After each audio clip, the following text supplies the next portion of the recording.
It's Del K. Burton, and this is The Real Sweet. Just wanted to do a little bit of housekeeping stuff, talk about some things. I said I was going to talk about yesterday, but time be flying, man. Time be just flying, and I need to spend more time with you guys up in here. Honestly, I just need to. There was a time that YouTube was actually a very great source of residual revenue.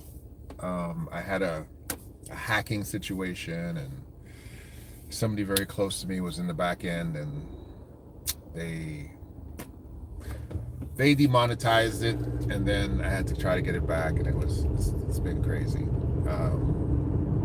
And so I've been focusing on, of course, making money in other areas, and I've been neglecting you guys, what I've been trying to say. And I really should have been pushing out my YouTube content much better, and I'm going to try to be better at that in the future. So to all of the Cyclops in the building, to all of my members and subscribers, I've been seeing my subscribers go down little by little by little. It kind of hurts. It hurts because I'm a pastor. It's like, it's hard to see your members go out the door. So share, like, and subscribe. Hopefully that we can pick that back up. But in the meantime, let's get down to business. All right, Yvonne Gentles, good to see you this morning. I know Miss Ann's going to come in. Muriel, Odette, you come in. You can come in on the back end sometime. You slip in here. Black Panther X, I haven't seen in a while. My man Herman, all of the peoples who come in to see me, thank you very much. Bless you. What am I going to talk about today? Listen, I wanted to have a conversation about those sheriff deputies who did the outrageous thing to black men. But as I was looking and searching all the current stories in respect to our community and the injustices, I said to myself, does this ever end?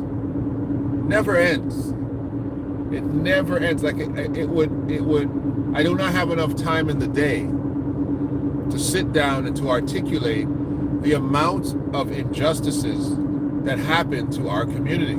I just kept looking, shootings of young people, abuse by police, and all these things, and it just keeps going and going and going. And it's caused me to come up with this generalized assessment, per se, of what is taking place on a grandiose level in our community. It's not exhaustive, it's not sufficient to really answer, but it's what I have for you today, and I will continue to keep resonating these kind of things in your ears. But it takes me back to one of our great authors in the Black movement antiquity of Common Era, James Baldwin. Okay? James Baldwin. Hey, what's going on? Bison holders. These glasses were supposed to be able to talk to me. And Byron, right? Oh, man, I apologize. These glasses are supposed to be able to allow me to see properly, so I don't have to do all that, but sometimes they don't work that well. So I apologize if I mispronounce your name the first time. It's not my fault. I can read, I just can't see good. So James Baldwin had, and I really suggest this as reading for all of us, and I truly direction I've taken is not going to mess up the feed. Said to me yesterday that, man, it always seems like you're late for your 11-year-old daughter's clarinet recital, that you're always in a rush. I apologize, man, because I do this in between stuff, right? And I got to take time to sit down. That's why I apologize at the beginning. I got to take time to sit down and have just an unmolested conversation with you guys, right? Because what I do, I fill my brain with stuff when I'm driving. I don't listen to a lot of music all the time. Sometimes I do, but I like to talk. I like to listen. I like to learn. And so these are what I do, is how I fill the gaps of my time. And but I need to dedicate specific time to this, and I will do so in the now future. Where was I? James Baldwin. James Baldwin, and I suggest you guys look into this, is known for so many things, but specifically known for a phrase that I don't even know was his phrase, but it was an encapsulation of a movie that was made about his unfinished works. His unfinished work, his memoirs, which I suggest you all find a way to download and read, was a book he was writing called Remember This House. Remember This House. Now, a gentleman by the name, I believe it's pronounced Roik, he did a movie with utilizing these unfinished memoirs. And his movie encapsulated, sorry to use the same word twice because I feel that's bad orator skills, but his movie captured the theme, and I don't know if it's a Baldwin statement. It might be, but it's attributed to him. And the movie was called I Am Not Your Negro. I do believe it's a Baldwin statement, but I can't say for sure. But the movie is called it's a documentary, I Am Not Your Negro. And so we remember I Am Not Your Negro. We have paintings, we have t-shirts, posters about this James Baldwin statement. We embody it. I am not your Negro. But the book was called Remember This House. And it caused me to realize that at the end of the day, the memoirs of black exploitation, the memoirs of the black suffragation movement, the memoirs of black injustice, the memoirs of the disappropriation of black equity, access, wealth, the absconding of our history and our contribution to technology, society, science, all of these things, the memoirs will not be finished. The memoir shall not come to the end. But someone, some generation, some Pulitzer Prize writer or screenplay maker will have to figure out how am I going to tell the story of such a great people, of such a great people. And I believe that it is our job, all of us. And this is why, 17,000 people and a few million over the course of a few months have come by my page. Because I am a chronicler. I said that pretty good with a fat tongue. I chronicle history. My passion is the historicity of my people, of the diaspora. I chronicle the exodus of the black experience from ancient times to today. I am fastidious and insatiable for information when it comes to what our people are doing, learning, going through, suffering from. It's incredible to me. But it never out-trumps this, that this suffering is for a purpose unto God. Our suffering is for a purpose unto God. In fact, if we do not believe this, if we do not adhere to that theme, then life is so much more dismal. If you look at your life and you go through the scenarios that many of us go through, the ups and downs of like my greatest problems in life is not my physical health, is not my potential opportunities, but my greatest issue is that, and forgive me, I'm being a little transparent, but God never made me a financially wealthy man. Never put me in a place where I was financially comfortable for very long. He gave me great education. He gave me great experiences. He gave me He gave me a couple good kids and a couple bad ones. And the kids are like, come on, Dad. But he never gave me an uber amounts of wealth.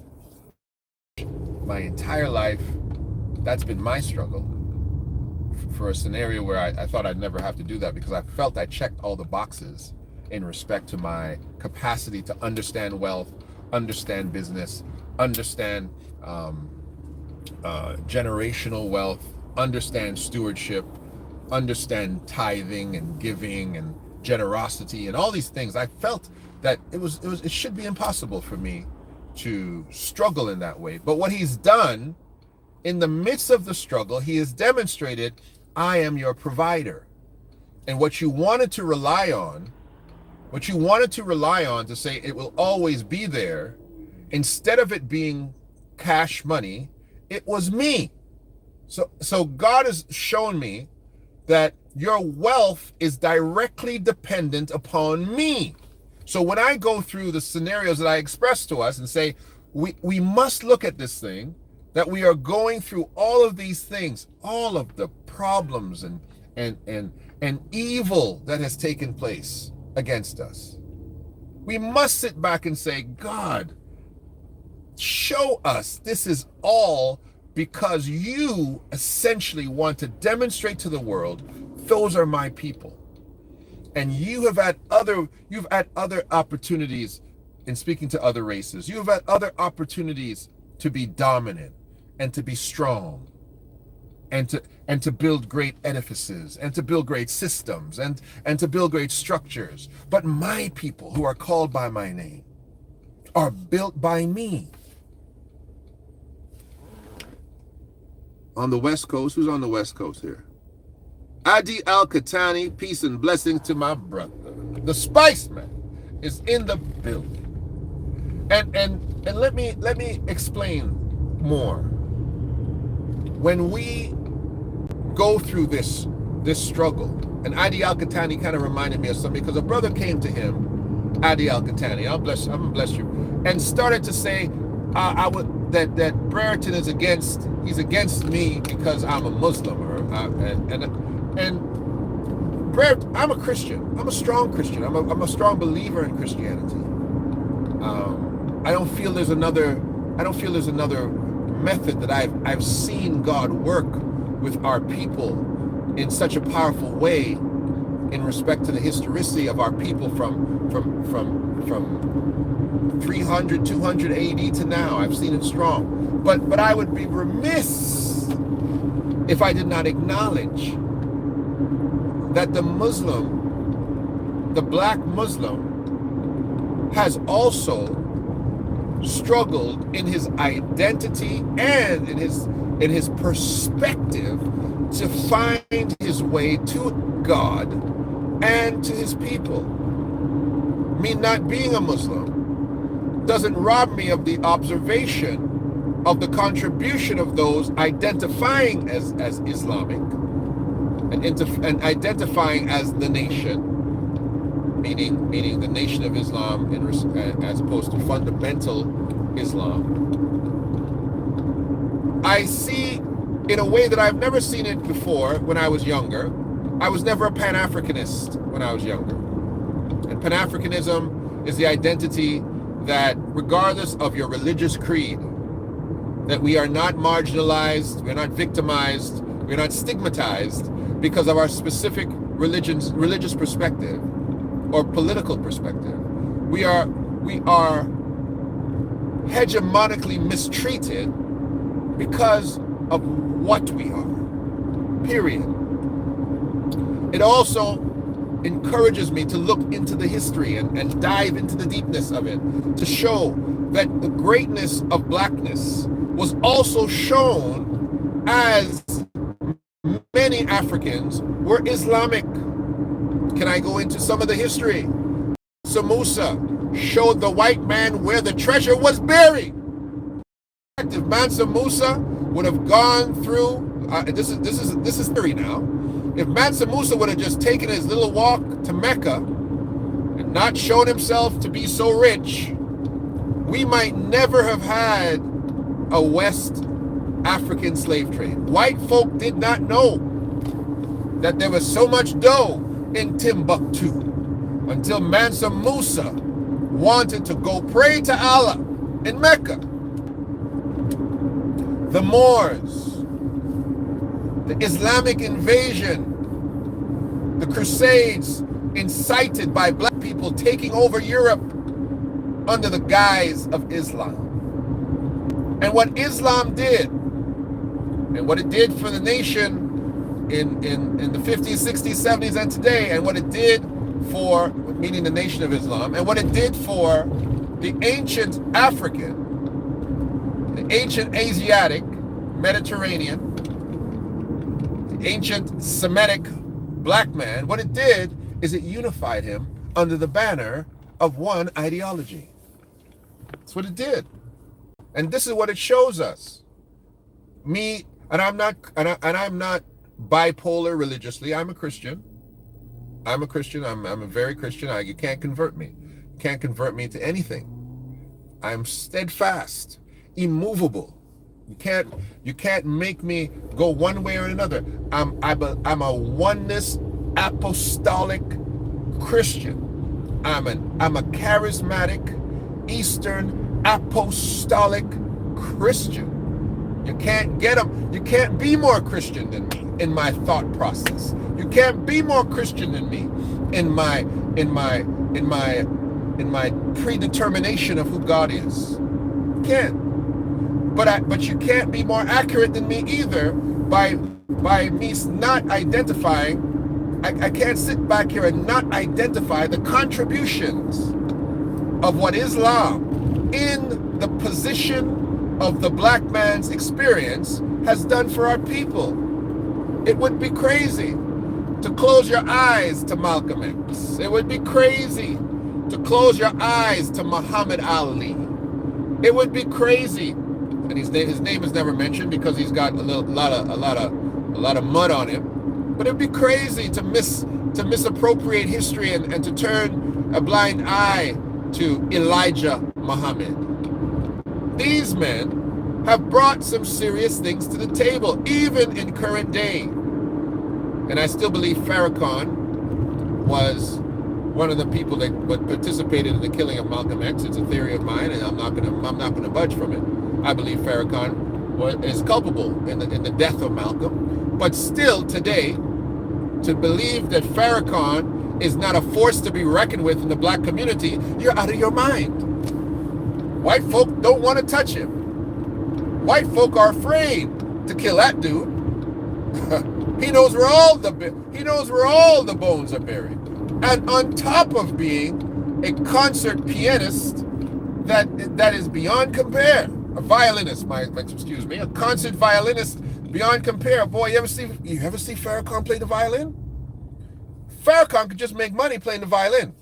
If you did not know, Louis Farrakhan was an activist or a minister of the Nation of Islam, but you just heard him play the violin. Oh my gosh, he'd be famous just for that. So he's a significant character, period.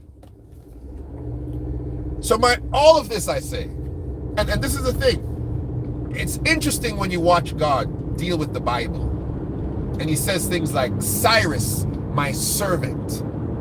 King Cyrus, a Persian who never knew the God of Abraham, Isaac, and Jacob. He says, Nebuchadnezzar, my servant. What? God has a way of finding individuals in an ideology that does not lead directly to the pedagogy of how he teaches how to find him, and still will say, my servant. Because God will say, I will use you regardless of what your perspective is. Balaam, I will make a donkey preach to you. Paul, I will kick you off your horse and shine a light in your eye that you might see that you kick against the pricks. There is a way that God finds us. And I believe strongly that when I look at all this, I'm like, God, this is too coincidental. This is too repetitive for this to simply be people just don't like you Negroes. This is too much. 6 white deputies handcuff two black men, put a gun in one of their mouths, shoots this brother in his mouth, shoots him in the mouth. Come on. Calling them the N-word, telling them, oh, you probably those Negroes who like white women, doing all. These guys are sheriff's deputies, and they were fired right away. Like, CNN is reporting this. The major newscasts are reporting this. These guys were fired right away. Right away they were fired.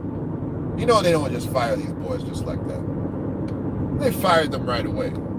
So where there's smoke, there's fire. They did all this to these dudes. And these guys launched a lawsuit on them. And I'm like, are these guys out of their mind? Like, what? Are they crazy? This is not the 1950s. Are people crazy? You got old white men shooting little boys in the head. And the young man lived. Talked about that the other day. We got all this stuff happening, right? We got our own issues, internal issues. Black men wanting to beat our women in our own communities, and move. We got rappers who want to go back to the hood, and they get killed by their own people. Like, what's going on? What's happening in Goshen? What's going on? It never ends. That's my point here. It seems like it never ends. Stories upon stories upon stories. You gotta Google. I don't gotta come on here and tell you the news. You can search it just like I can search it. The point is, it is not all of these individual stories that cause shaking your head. Oh, this country, oh my goodness, it's racism still alive. We don't need to be told this. We don't need to be informed of this. We don't need to be advised that there are still people who hate people for no reason, who hate people because they're different. We don't need to get that memo. That memo is it's been put all over the world. We don't need to be told what to think. Am I for Ukraine? Am I for Russia? I'm for who's for me. I'm for who is for me. Period. Absolutely. So we are in a pickle. We are in a quandary of sitting back thinking, why does this keep happening? What do we need? Do we need new legislation? Do we need new, what do they call it? When they train you how to address black people. Do we need sensitivity training? What do we need? What should we do? Do we need to reach out to the Jews? Do we need to reach out to the Arabs? Do we need to reach out to the Asians, the whites, the Chinese, the Russians? What do we need to do? And I'm telling you, the answer will never come because it never ends. The memoirs, I'm going to change the pic to James Baldwin when I get off this. The memoirs cannot be finished because the story is meant to take us to the end. This is what I've come to. That we are the last days people. We are the sufferation people. The people from the beginning to the end. There are when you look into the scripture, what can we do? It says, what can we do? How can we bring us back together? Let me answer that. When we look into the scripture and we see what God has been doing, we see what history has been unfolding. One of the greatest things I like to look at is how Abraham, I'm not going to call him Abraham, but that's how we know him, but how Abraham crossed over, being a stranger, a Semitic stranger, Afro-Semitic stranger, and made relationships with the Canaanites, some of the Canaanite brothers. And it says that these men were in confederacy with Abraham. It shows that there has always been a plan by God to tie us together as a people. And we are going to ride out this. There's two things you can't kill. Might be three. Three might be roaches, but there's two things you can't blow up the world. Man does not have the capacity. I'm not worried about. I didn't worry about acid rain. I didn't worry about the hole in the ozone. I'm not worried about nuclear holocaust. I'm not worried about nothing, because no man, no government, no preponderance of world powers can destroy this world. This world has a date with God. And until he flips the switch, there's nothing you can do. You can't overfill it with water. You can't melt the ice caps. You can't over pollute it. You can't overheat it. There's no greenhouse effect. All that mythical scientific nonsense that says man has the capacity to destroy God's world. God put you here. God can take you out. God can fix it in a blink of an eye. Have you ever seen how fast a volcano can create an island? And then when they try to do carbon dating mechanisms on that particular island, it says, oh, it's millions of years old, but it just came up overnight. No. God can wink, blink, and flash, and boom, things come to life. I'm not worried about that. That's the one thing. I'm not worried about that. The second thing you can't destroy is you cannot destroy the black man and the black family. You can't do it.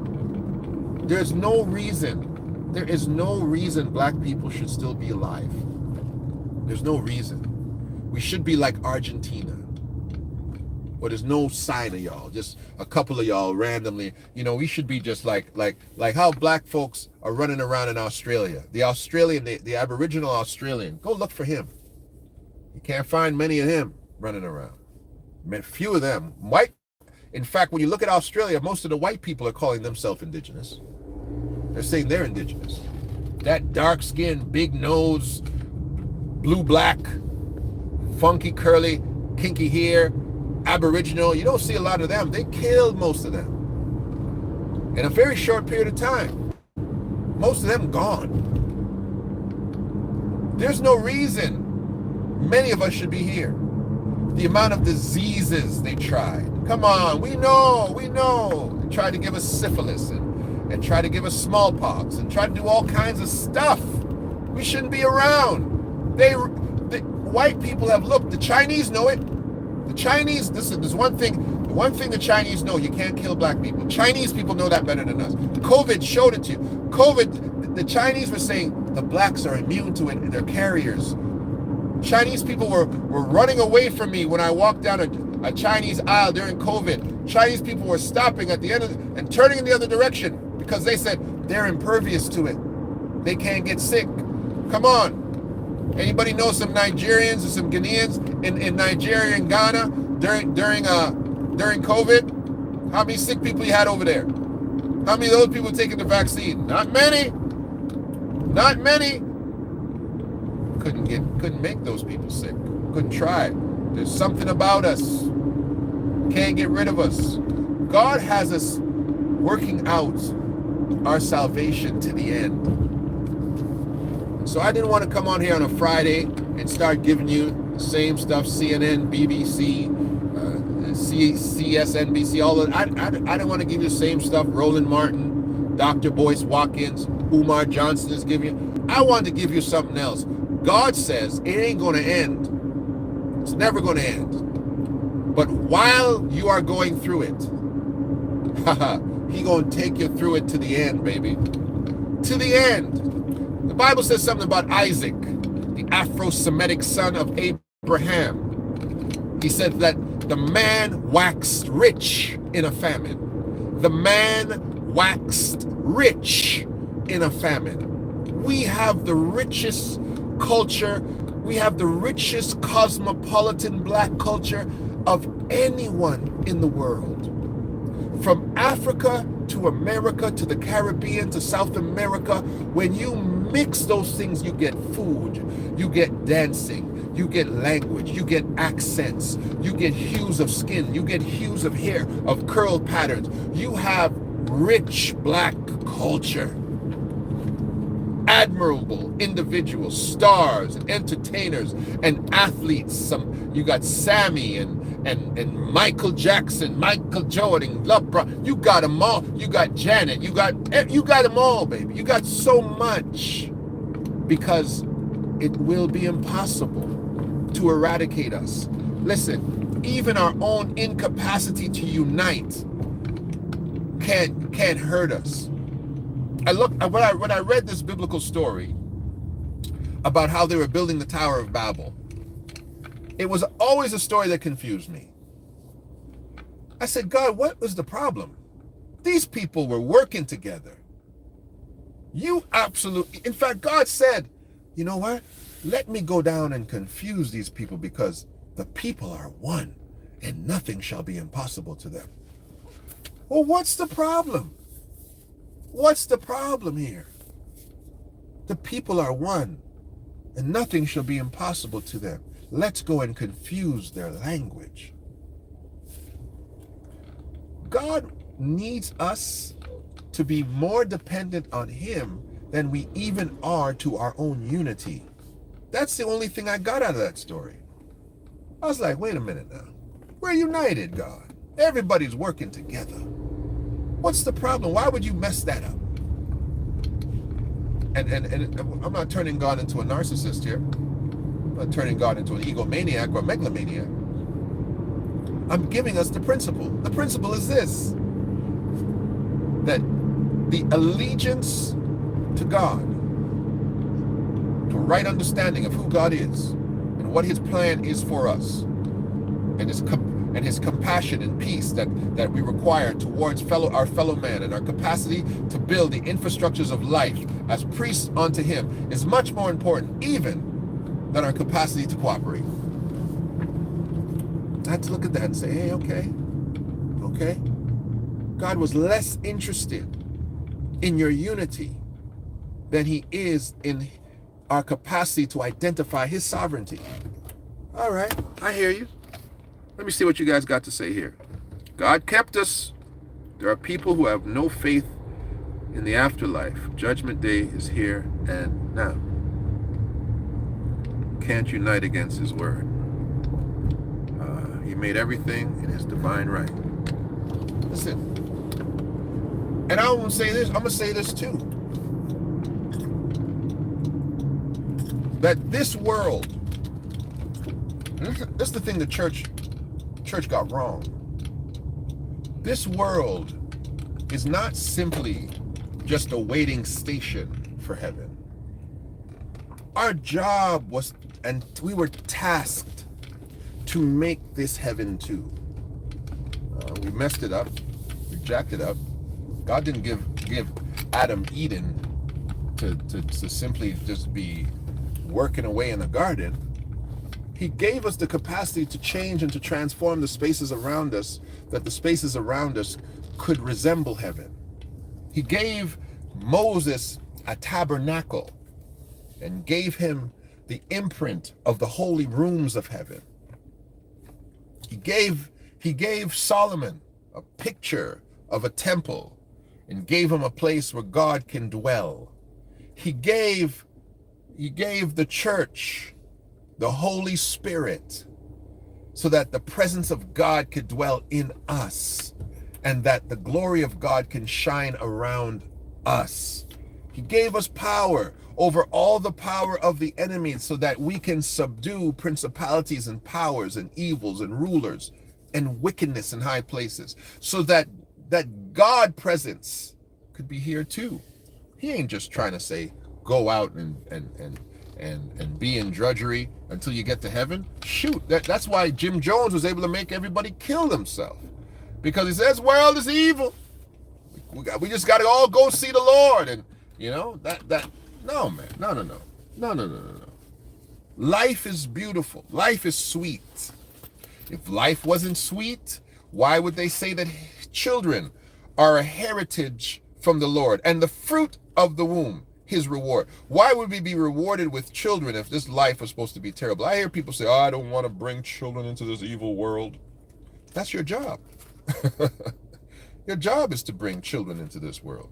Your job is to create a world that God can look down upon and say, hey, these are my people. These are my sons and daughters. This place is, I made it for them.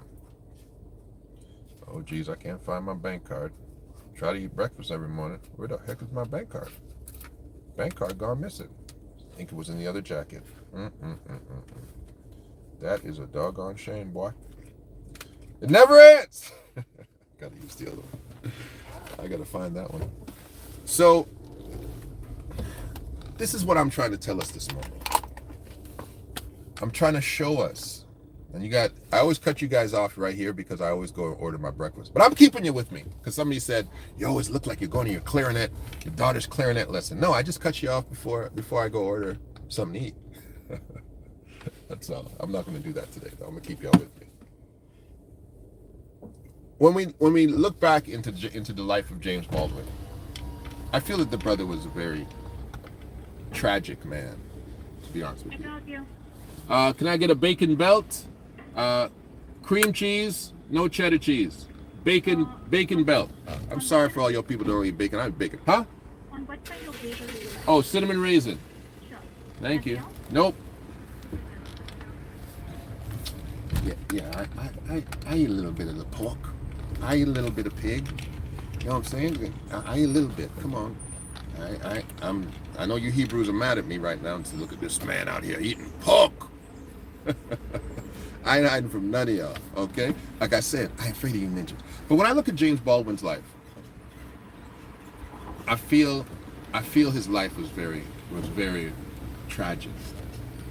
And I don't speak bad of the dead. Good morning, 675. Thank you. I don't speak bad of the dead, but James Baldwin, in my opinion, is one of the greatest literary, civil rights, and social justice minds that we've had.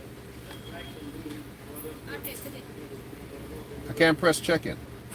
Oh, sorry? there. I couldn't press check-in. Just do it again. Oh, just press the one. No, it's not. Oh, just press the one? Do it one more time. See, James Baldwin, is a closet homosexual. I don't know if some of y'all know that. And I don't think he was much in the closet, to be honest with you. He was a gentleman. Thank you. Take care. You have a good day. You too. He was a gentleman that very clearly had a lot of personal problems. Closet homosexual, right? But the brilliance of James Baldwin outshined his personal shortcomings. And many times, I think, I look at this stuff and I look at it differently. I'm sorry, I look at things differently. And I say things to God, I'm like, how did you let this homosexual man be so brilliant and be so impactful and lay down so much solid foundation for the black movement? And when you look at James Baldwin's life, as brilliant as he was, his life was tragic. Life was tragic. And it goes to tell me, it lets me know that, speaking as a black person, right, because I could never endorse James Baldwin's lifestyle, but I can't ignore the pearls and the gold nuggets of things that he left. The guy was brilliant.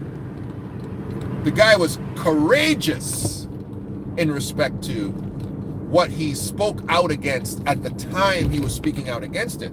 You know what? You guys run your mouth right now because ain't nobody coming for you. Ain't nobody coming for most of you. You can say anything you want. Back then you couldn't. James Baldwin was speaking at a time where it was not healthy for a Negro to speak like he spoke. Thank you very much, Adi Al-Katani, the $10 blessing. I mean, that's why I love this brother. Every day, this brother puts his money where his mouth is, and he represents, holds onto the channel. Thank you very much. Bubba from Brooklyn is in the house. There are people who have no faith in the afterlife. Oh, I read that already. Let me see. Yvonne, bless you. Thank you very much. Afroasiatic 19. Easy to distinguish his gift from his personality. Absolutely. He gave up his family of procreation of his family origin. Yeah. And James Baldwin, this is what a lot of people don't know too. James Baldwin was a preacher at 16 years old. He was his father was a preacher. Some people think James Baldwin was an atheist, right? They take it too far. He wasn't an atheist. He grew up Christian. He was a preacher at a young age. And like many people right now who are in the church and who love Christ, they don't want to go to church because the church is a mess. I'm not sure where you are in the world, but there's a lot of mess in the church. I don't say was ever. I am a pastor. I am a consecrated bishop. I'm a seminarian. I don't ever say was, even though my church at current time is not functioning in the physical building of where it was, but I am the church. Hey, I can say that very strongly, and I will never denigrate, but the church is in a mess. There's very few churches I like to attend, very few, very, very few, because there's more ego than God in the church.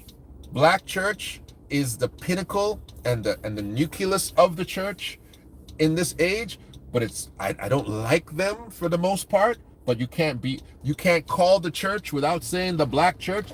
If it was not for the black church, there would be no civil rights movement. The black church has done more for blackness than any other institution on the face of on the planet. You can't have black liberation without the black church. But is the black church in trouble? It's in a mess. It's in a mess. But it's like your crackhead son or daughter. You can't give it up because it's who you are. It's you got to say, I got to pray on it. I got to fix it. I got to be a part of the solution. I might have been part of the problem at one point. I can't throw it out. And James Baldwin is just like that. Just like that. You got an issue with James Baldwin, you got an issue with blackness. Period. Yes, he was a homosexual. But the man, what he brought to the table. Oh! When I read James Baldwin stuff, I want to cry. I'm like, wow, this guy.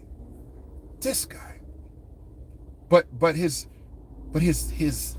story fades to the back. They don't want to put James Baldwin quotes in them high schools. They want to talk about King. They don't put Malcolm in there. Very few schools. I've been to a school just the other day. They had a picture of Malcolm and a picture on one wall and a picture of King on the other wall, and they were facing each other. I was like, the symbolism here. Woo! But boy, they don't want to talk about James. Because it never ends. And so this is what I'm trying to just get to us as I come down off of this pulpit, as I move off of my vehicular altar at this moment. Hold on, because the story ain't over yet. We are the resurrection. We are the people who come back from the abyss of nothingness and still be great. We have holes in our hands. We have the accoutrements of the attack that has been laid against us from the beginning of time. We've got the markings of our apostleship all over us. But hold on, because it never ends.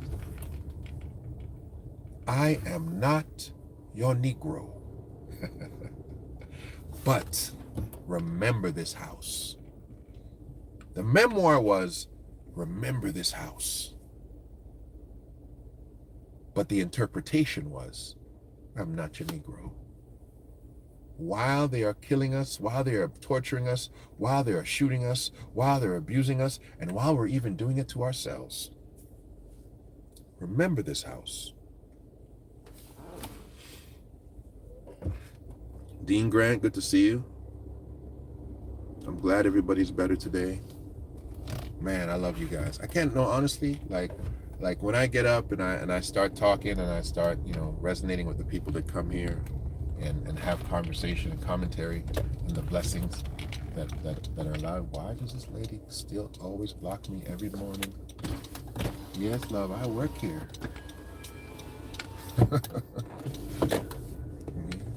Every morning she be blocking me like she's just the police. But I resonate with the fact that we all have the same heart. One of the things that I think many of us need to take the time to realize when we're going through our own stuff, and I thank God for all of the people, all of my people that love me to the, you guys don't know, Yvonne Gentles, man. Oof. If it wasn't for Yvonne Gentles, I don't know where I'd be. Like, Yvonne Gentles has saved me so many times. Sister Yvonne, take a bow. Flowers, love. There are some people who God put in your life. Yvonne Gentles is like the widow woman in Zarephath to me. LMS in the building. LMS. There are some people too who they back me up in a way that, I'm not a mean-spirited guy. People have done a lot of evil stuff to me. I don't call them out. I don't call their name. But this is the thing about me. And many people know this about me. If you've ever done me something really egregiously wrong, I've never come for you. I won't come for you. I won't call you out. I won't call your name out. I ain't going to come show up at your house. I'm not going to drag you. And if I see you again, you're going to get nothing but love from me. Because the story never ends. And I thank God for all the people that God has put in my life to make sure that I could still be sustained, still be maintained. And you need to do the same. You have some people in your life who have been there. Yeah, there's been a lot of people who've fallen off, people who've done stuff messed up, and you're angry at them, and you don't like them, and all these kind of things. And sometimes you need to lay that stuff down, because I'm letting you know, let me be your example, that while all the hell is breaking loose, God has left you on the ship. He's left Jesus sleeping in the boat. And one day, he's going to say, peace and be still. And everything around you is just going to blow away. God bless you. That's my time. The brother said, you always running in the, like you waiting for you late for your daughter's clarinet rehearsal. Come on, man. I got some funny folk out here. I love y'all. I'm going to talk to you soon. He says, vengeance is mine, saith the Lord. God, I fight with you with that one all the time. Give me a little bit of that vengeance, though. Give me 1%. He said, vengeance is his. But don't tempt me. Don't tempt me. I'll knock you out and pray. But vengeance is his. Vengeance is his. And I don't need vengeance. I want justice. I want justice. But I ain't going to scream for justice too much, because if I scream for justice too much, God will say to you, let's start justice in your house. So I thank God for the grace.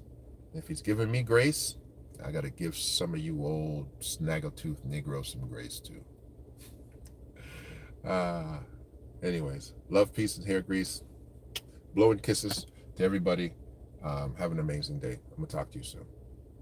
LMS. Stand up. Yvonne Gentles, stand up. You know what? And even Batgirl on the back end, stand up.